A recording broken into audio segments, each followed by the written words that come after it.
اور اس طرح حاجی سید عابد حسین صاحب، مولانا محمد قاسم نانوتوی رحمۃ اللہ علیہ کی مشترکہ جد و جہد سے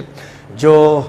کام شروع کیا گیا وہ اتنا بابرکت ہوا، اتنا ثمربار ہوا، اتنا سایہ دار ہوا کہ کوئی سوچ نہیں سکتا تھا کہ دیوبند کے قصبے میں ایک چھوٹا سا جو مدرسہ قائم ہوگا اس کی پھر ہزاروں شاخیں ہوں گی، بلکہ لاکھوں اگر کہا جائے تو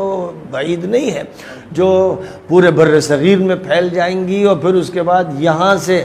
انگریزوں کے ملک برطانیہ میں دیوبند کی شاخوں کی جال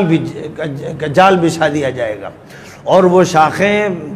کینیڈا میں بھی قائم ہوں گی، اور امریکہ میں بھی قائم ہوں گی، اور افریقہ میں بھی قائم ہوں گی، اور دور دراز علاقوں میں ہوں گی، یہاں تک کہ دیوبند سے فارغ ہونے والے حاجی عبدالعزیز نیک ملیشیا کے ایک صوبے کلنتان کے حاکم بنیں گے۔ تو انہوں نے کلنتان کی حکومت سنبھالی، حاجی عبدالعزیز صاحب نے، جن سے میں نے ملاقات کلنتان میں کی، تو اللہ تعالیٰ نے اس تحریک کو بڑی برکتوں سے نوازا، اور اس تحریک کے نتیجے میں جو بڑے بڑے اقطاب، نوابغ اور جینیس افراد پیدا ہوئے، ان میں یہ کہا جا سکتا ہے کہ جو سب سے نمایاں نام ہے، بڑا روشن نام ہے، وہ حضرت مجدد وقت، عالم ربانی، علامہ جلیل